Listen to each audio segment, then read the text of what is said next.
Okay, in this presentation, I just want to talk about some basic concepts that underlie development theory and development in general.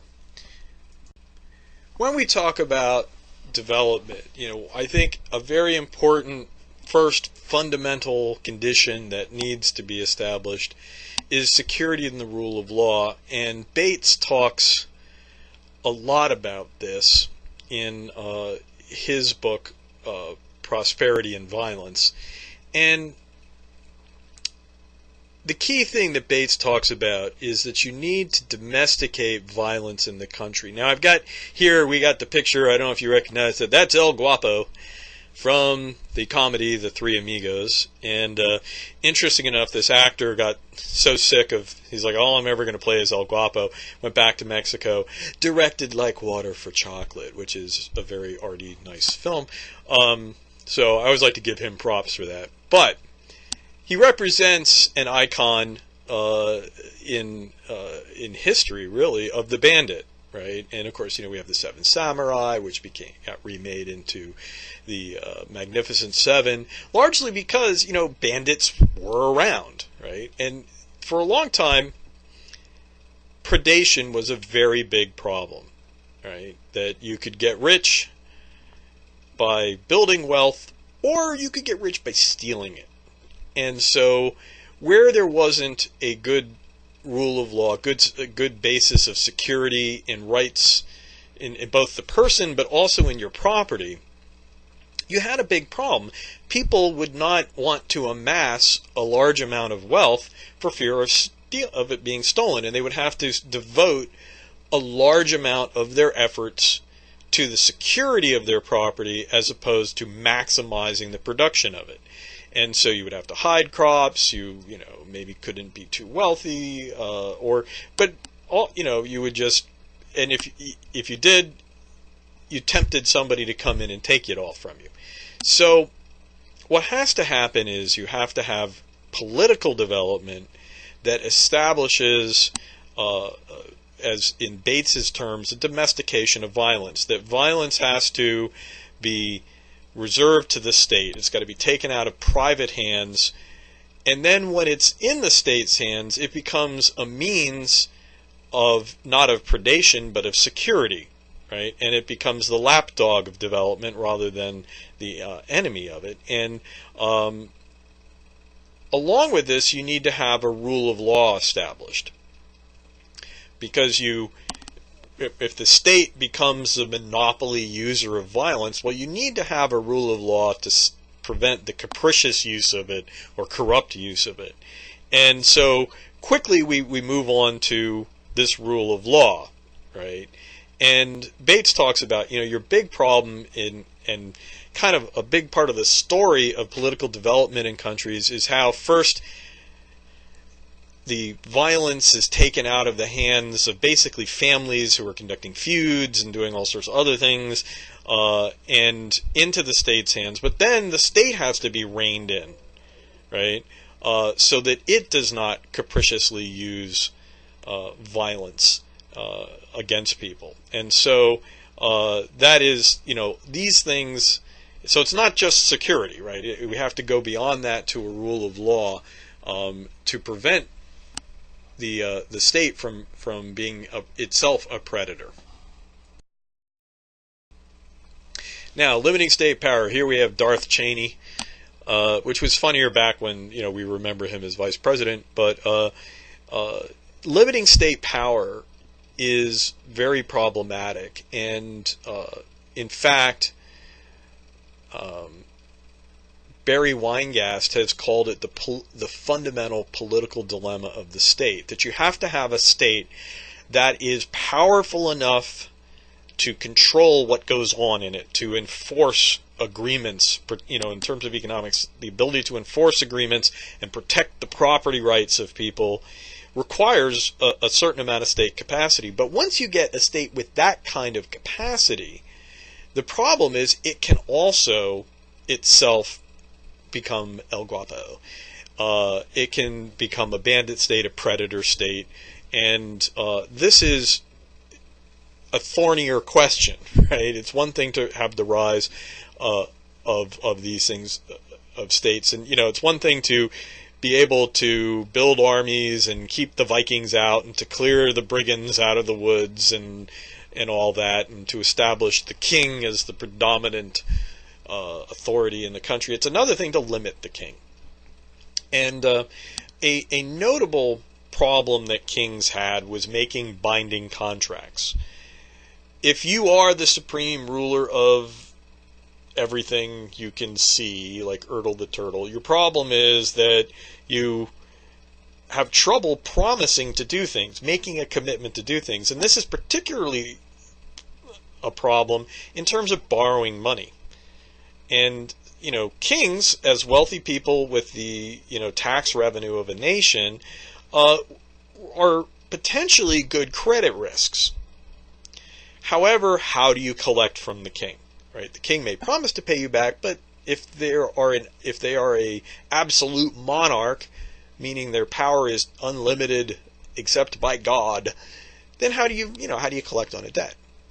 And Weingas has talked about how interesting the development of the Bank of England, which rose up in England because there was a limited sovereignty there, or a limited sovereign, due to Magna Carta and the power of the House of Lords and Parliament of its day. And the development of the Bank of England was very interesting. It started out with a loan to rebuild London after the fire, and what Parliament did is Parliament had to pass new taxes. If you wanted new taxes, you had to go to Parliament.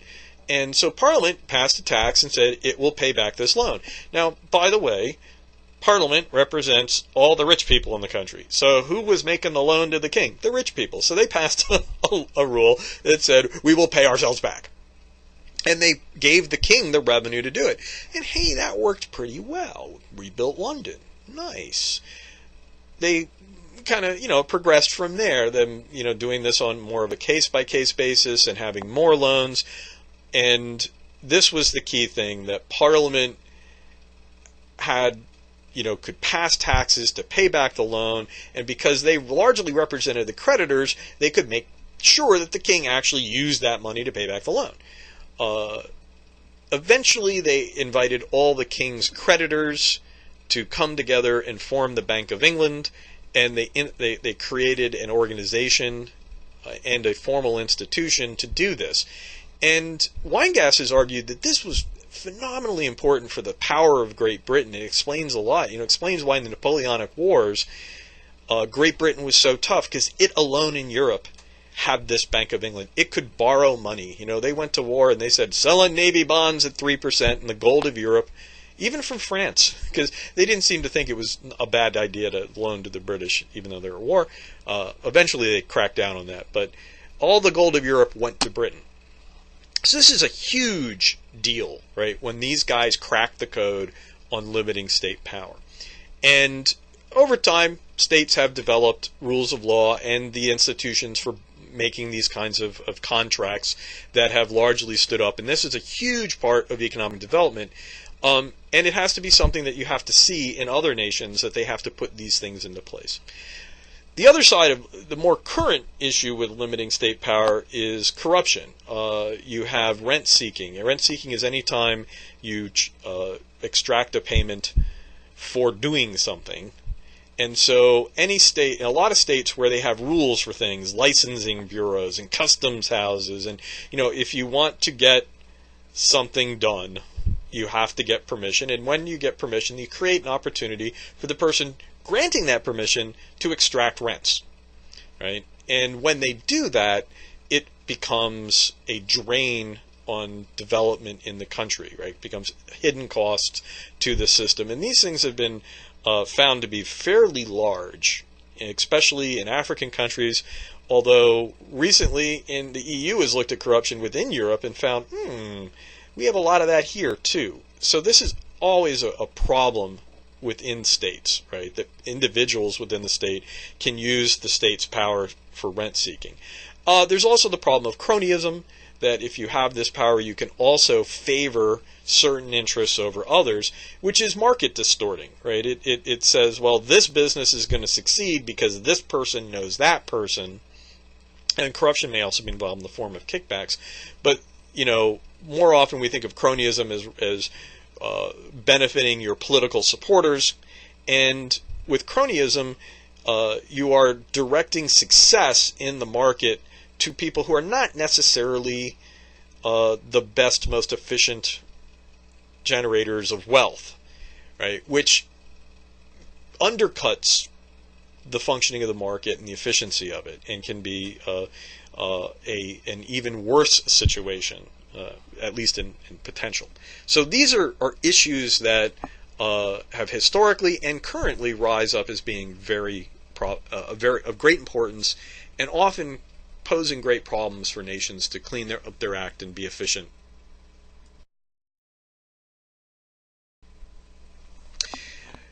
Now, when we, here we're talking Mary, quite contrary, how does your economy grow?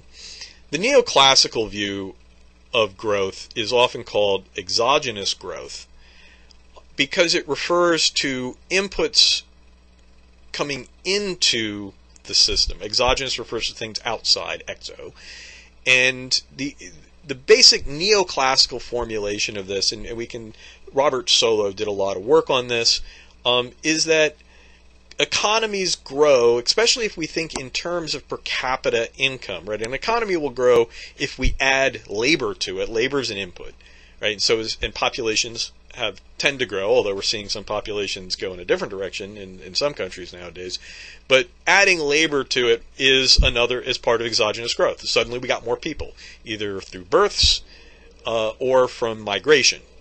However, usually development is about increasing your per capita GDP. So to grow your economy per person, very often you need to add capital, right? And this is the way that traditionally people think of economic growth.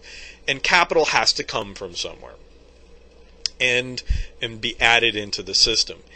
Now, Solow, talking about this at the end of World War II, looked at the world, and you have highly industrialized part of the world and less industrialized. And the argument made at that time was that, look, we know there's diminishing returns, that as you add more capital to a system, you get less bang for the buck, or marginal buck. For each additional buck buys you less. So if I'm digging ditches, if I give people, if I go and I give people picks to go with their shovels, I'll get a big increase. If I throw in a backhoe, I'll get another increase. If I start going to ditch witches, well, for the price of the ever sophisticated equipment, I may not be getting as much of a gain per dollar with the ditch witch as I am with the backhoe, right? Or perhaps even with the picks, because the picks are cheap. You add picks to the shovels. And so we get diminishing returns. And the argument was that in developing nations, because they had so little capital, you could get more bang for the buck, right? You could get much more. They were at a lower rate. They weren't as far along on the diminishing returns, so you would get a bigger return to capital. And what you had to, the key thing to look at in these countries was their savings rate. You had to do things that would increase the savings rate in a country. And you could always give them money, bring foreign capital in. So that's another way to increase the savings in a country. And the idea that Solow had, or the view of people at the time, was that these less developed nations, for any given savings rate, they should see faster growth than a developed economy, right? And if we add money to it, well, then that should go even faster. And so they really expected convergence to occur. And, that was the view at the end of World War II. Another thing, though, that comes into play here is technological innovation can increase what's called total factor productivity, right? And this can be an increase. These are increases that come from efficiency and new methods that, say, hey, I take this much labor and that much capital, put it together, I get more than I used to, right, out of it. that was also thought that would diffuse into those countries and they would grow fast. And convergence was the goal, right? Getting the developing nations to converge with the Western world. This did not happen, right? The Western world continued to develop and in large measure pulled away from the non-industrialized countries. So this left people scratching their heads going, what's going on here? Now, I should bring up, that neoclassical approach tended to focus on labor and capital, things that produce stuff. Thus, it was supply side. There's also Keynesianism, right, which comes from John Maynard Keynes. And Keynes is basically demand side economics. And Keynes's unique contribution to the world was the concept of effective demand. He said, look, one thing that governs economic growth is whether or not people are able to buy what's produced. So you can add capital and labor. Labor generally was always being added. But, you can add the capital and you can increase your ability to supply. But do you have sufficient demand in your economy to purchase those goods without the price declining, right? Making it harder to make a profit, right? And if you don't have effective demand, prices will drop and you're going to have trouble developing, right? The returns on your investments are going to go down and your rate of growth is going to slow. And furthermore, if you're adding capital, if you've got a bunch of policies that encourage the formation of capital, encourage people to save and encourage people to invest, and these very often take the form of encouraging the amassing of wealth, then you're going to have so much capital added that you're actually going to end up with unemployment, right? That you're going to have capital is going to become cheap. And so even though you live in a world where you got lots of people and maybe you should be digging ditches with hand shovels, you got a few guys working backhoes and then a bunch of people unemployed. And so he kind of said, look, we have to have demand has to grow and be strong in relation to the growth in the ability to supply things. One of the key concepts he added is to our understanding of individuals was this thing called the marginal propensity to consume, right? And the marginal propensity to consume is the amount of each additional dollar, that's the marginal part, that a person will consume as opposed to save, right? So if you give someone an extra dollar, how much of it will they consume versus how much they will save? Now, if the dollar thing seems weird to you, think in terms of, hey, the next $1,000, right? If I give you $1,000, boom, how much of it do you save versus how much do you consume? Now, the key thing, that assumption he makes about the marginal propensity to consume, is that it goes down as people get wealthier. Give a poor person $1 or $1,000, and they're going to pretty much consume that, right? Give a rich person $1 or $1,000, and, well, they're rich, right? So they're probably going to save a greater proportion of it. And this, by the way, this is kind of uncontroversial amongst economists. This part of Keynesianism has largely been accepted into macroeconomics, and this is what led people to say we're all Keynesians now. Milton Friedman actually famously said this.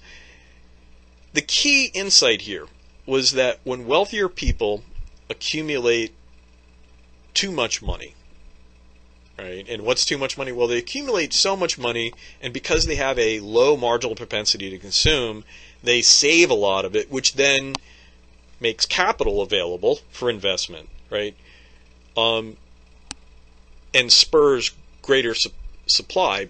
That diversion of money away from consumption into supply stimulation, right, away from demand into supply, lowers demand relative to supply and can slow down economic growth, make prices soft. And when prices start dropping, that's when businesses start failing because they took out loans based on an expectation of selling their stuff at a certain price, and then they can't make good on the loans. They go out of business, etc., etc. And when they go to business, people are out of work, and those people don't buy stuff, and then demand drops even more. We can get into a vicious cycle, which is what creates a depression. So here's the thing, right? He points to this imbalance between demand and supply at the time, and he writes in the early 20th century. He says, look, this imbalance is we've stimulated demand stimulated supply at the expense of demand, has created involuntary unemployment. Now, involuntary unemployment is basically how we define unemployment. There are a lot of people who are voluntarily unemployed.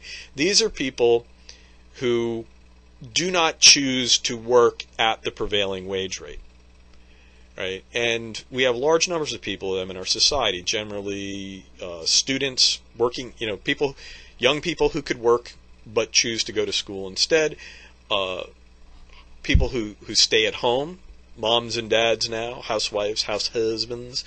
They're making a choice to stay at home and not seek employment at the prevailing wage rate. And retired people, right? When you retire, you say, I'm not going to work anymore. And this is about 40% of your population.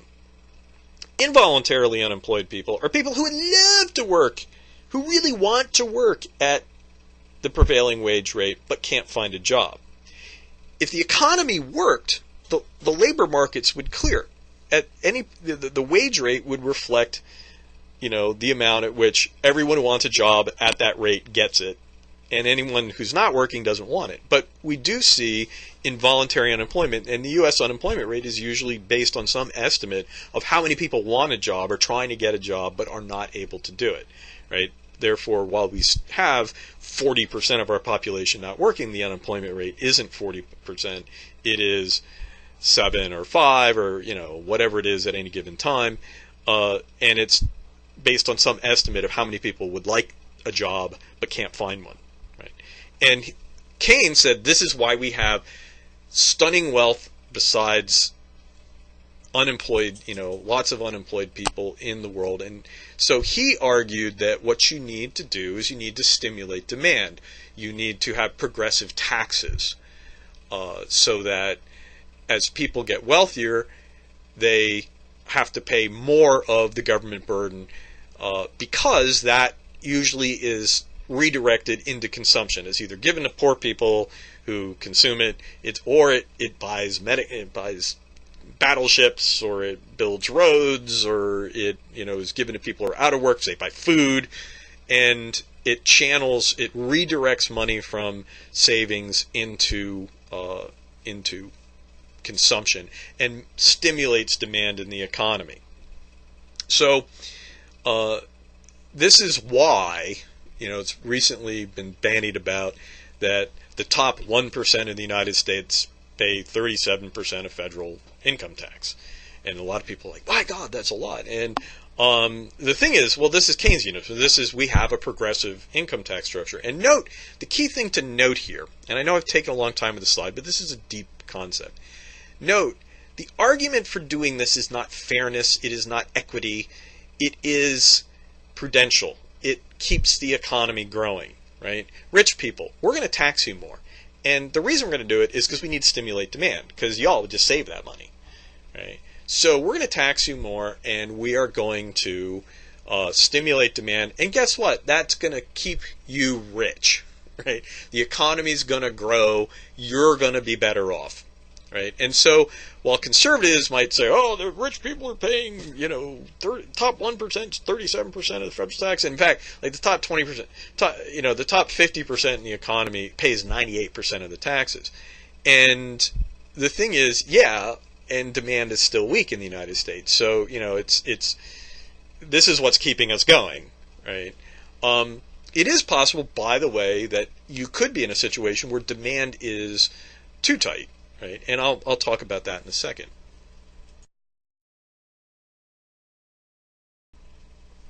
Okay, here we go. Supply versus demand. I said I'd talk about this in a second. To be a demand sider or a supply sider is, I think, quite frankly, ludicrous. It is to be a broken clock. You will be right twice a day, but not always. And so the insight of what macroeconomics tells you is, look, you have to have balance, right? These things have to be balanced. And economics is often about balance. You have to have equilibrium. And so you can have policies that are, supply friendly, and those generally involve lowering top tax rates, because if taking away money from the rich encourages them to spend more or encourages consumption, letting them keep more of it encourages them to save it and invest it, right? And so it will stimulate supply in the society. You can also change taxes, like we changed the tax rate on capital gains, right? And that also allowed rich people to, that gave them an incentive. Hey, I can, invest this, and if I invest it in a long-term capital gain, a long-term capital project for, over a year, I will only have to pay 15% instead of 30% or 35% or whatever the top rate is. And so we can do things to stimulate supply. We can also do things to stimulate demand. Like I say, we can raise the taxes on the rich. We can give tax breaks to lower income people. We can increase the amount of deductions for children. We can allow people to deduct expenses. Anything you do that favors what people like to talk to working families, those folks are spending their money. And so giving earned income tax credit, right? We can increase that, and that gives money down on that side of the things.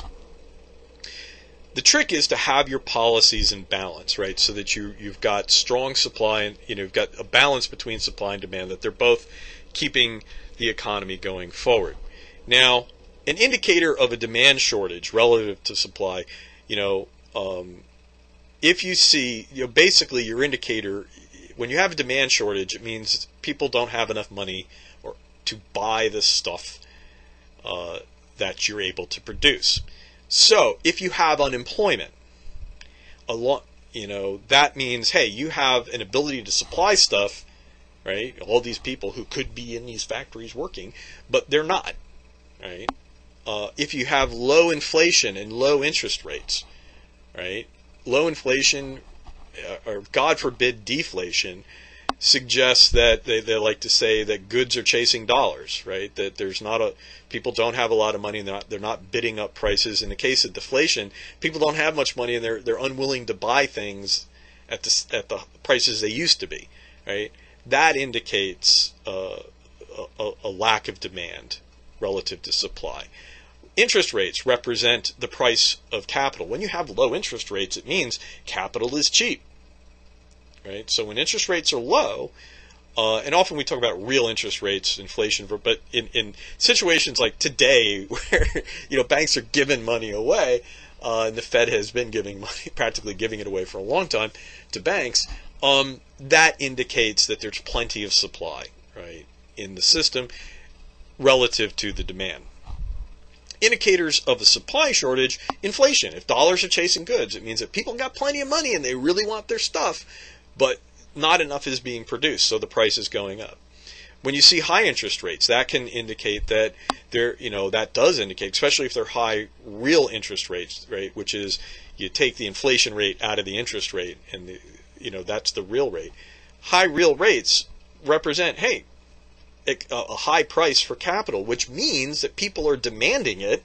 They want the capital, they want the loans and stuff to invest in their business, but the supply of it isn't that big, and therefore the price is going up. Also, low unemployment, right? When you have low unemployment, it indicates that, hey, everyone's at work who can be at work, right? You want more stuff? I don't know we're going to have to make robots or something to invent. Which, by the way, we do. Robots would be capital. So those are things that come into play. And so when you hear people talking, and it comes up the Democrats are not consistently Keynesian. In fact, they are kind of stubbornly, and here I'm talking about U.S. political economy, but they are not deploying a lot of Keynesian arguments.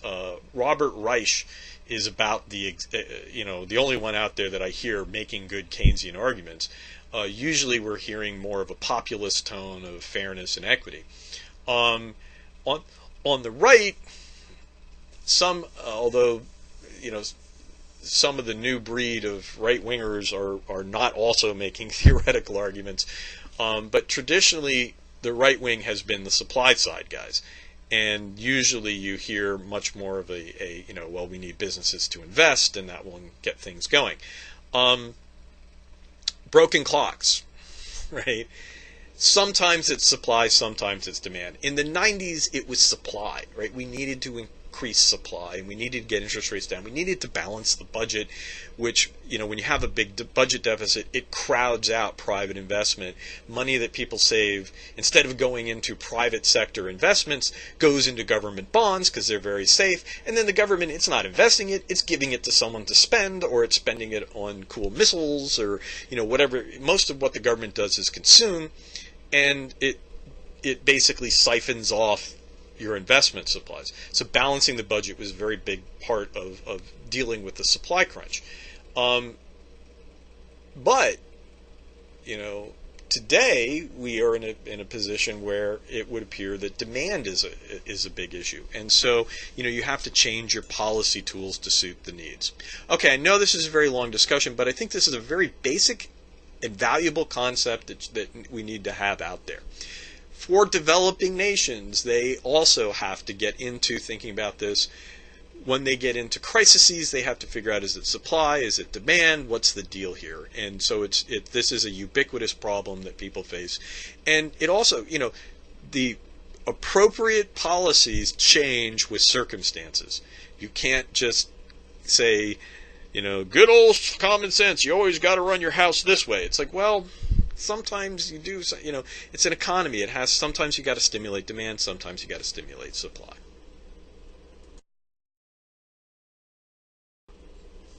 Okay, entrepreneurship. This is a very important concept in market economies, and it's kind of a qualitative one, and this is, I've actually seen folks who are socialists acknowledge that this was what socialism missed, right? That you have to have entrepreneurs, and that the models of socialist states and communist states, they really totally undervalued the concept of entrepreneurs. In fact, when you read Marx, and I don't suggest you do, but I have, he talks about capitalists as being useless. And he actually writes, he's like, what good are they, right? What do they do? What do they add to the productive process? And, they say that they add management and supervision. Go tell that to a factory foreman that his owner is providing that. Watch him smile. Marx actually had some, he wrote well for the time. And for the time. But and so this was, very much part that there's no value added here. Well, entrepreneurs are thought to add a lot of value. And the concept of entrepreneurs is usually attributed to Joseph Schumpeter, who was a European economist, who talked about, I'm not even going to try to say Unternehmergeist, I just butchered that in German, but they were fiery souls and wild spirits. And he says, these are the people that go and invest. And he developed this idea to say, there's actually two types of these people. There's the Mark I, sounds like, a torpedo, the Mark I. But the Mark I is individuals who themselves provide innovation. And these are the people in history you read little biopics about, that kind of thing. The Mark II was large firms that, right, so we go beyond the individual into large firms who invest as an organization in research and development. And, it's less about the Henry Fords of the world, right, Henry Ford built the cars, right? I mean, he was the innovator, and he, went to a meat packing plant and saw them a conveyor, a line where they're cutting the meat carcasses, and said, they're the way they disassemble carcasses, I can assemble cars, right? So he's the individual. Today, you're going to have a company that's going to hire people to do research and development, so it's going to be a team thing. Both of these are important to the economy. And generally, these people can be seen as bringing innovation looking for gaps in the market, where people really want something, and I can figure out how to supply it, and so let me bring together these things and plug the gap here. That's another way to think of these folks, as they don't need to necessarily their innovation doesn't need to be a new technology. It can be, hey, I see that you guys want this. I can figure out a way to supply it. Maybe I know people or I know something, and I can plug this gap between supply and demand and meet a need, a latent need or latent demand in the market, and make money. The key thing about this, entrepreneurs are in it to make money. And entrepreneurship is stimulated by the opportunity to make money. And so things that give people a better path to making money. For instance, initial public offerings, right?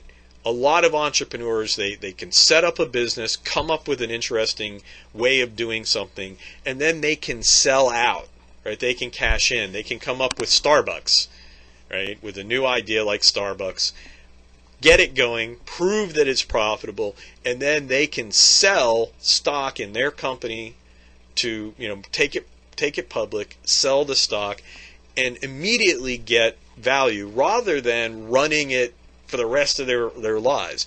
Because maybe the innovators are not the best guys at running the thing once it's up and running. And so the fact that we have initial public offerings, and in fact in the United States it takes less time to get to that stage than in a lot of other countries, it allows, by letting people cash out bigger sooner, it basically increases the returns to innovation, and so we get a lot more of those things going on. So this is seen as being really important to growth. And the rules of the societies, I sort of suggested, can greatly influence that. Are you allowed to own property? Are you allowed to sell things? Are you allowed to copyright and patent an idea? Right? These things affect, economists will say, look, the Industrial Revolution in the 1900s was not driven by any great scientific discoveries. It was driven by the fact that patents and copyrights were established. And so when you came up with a new idea, a new way to build a better mousetrap, you could patent it and derive it. No one could steal the idea, right? And so that, they argue, is what brought about the massive amounts of technical change. The other thing that Schumpeter brings up, that another phrase that he came up with, is creative destruction, right? And this is something that is, I don't know, it sort of fits here, but creative destruction is the transformation that accompanies innovation. And when you innovate, when you come up with something new, you necessarily destroy the old way of doing it. And so a innovating, dynamic economy will produce large amounts of creative destruction. And you can see that if you go to an old northeastern city, you will see factories and these factory buildings that and mills, and they're old and derelict. And a wealthy city will have a lot of derelict buildings. Now, in some cases, you could say, oh well, this was the white flight in the civil rights era. But even without something adverse like that happening, you can also, you say, well, yeah, but that was also the automobile and the highways. Those innovations allowed people to go out to the suburbs. The factories, I remember walking around Boston, these huge old factories, and those things were relics of the era in which you used a steam-powered engine to power your plant, and it drove belts. And so you wanted to have your machinery above your steam generator, or below it, usually above it because the thing was heavy, and belts would go up and turn everything. Then you come up with electricity, and well, now that stuff goes sideways, left, around corners. And so you don't need to stack things, and so factories start spreading out, being single story, and spreading out, and you need room to spread out, so you go out, away from the city, and you get the old factory buildings are useless in this way, and so you end up with these derelict things, even though your economy is very strong, right? And so we get a lot of creative destruction of various forms, industries, ways of life fall prey to this, and it's always a problem high levels of innovation bring high levels of creative destruction, and there are cultural, personal, psychological impacts to this, right, that have to be taken into account. So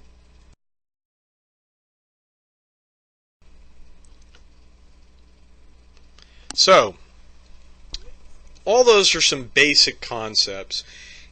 The next slideshow, is going to go into specific policies and things that people seem to think is important for stimulating development. Call it contemporary, it largely is, but I think these basic ideas kind of are going to run through whatever anyone talks about. These are basic ideas, right? That you have to have security, you have to have a rule of law, limitations on the government.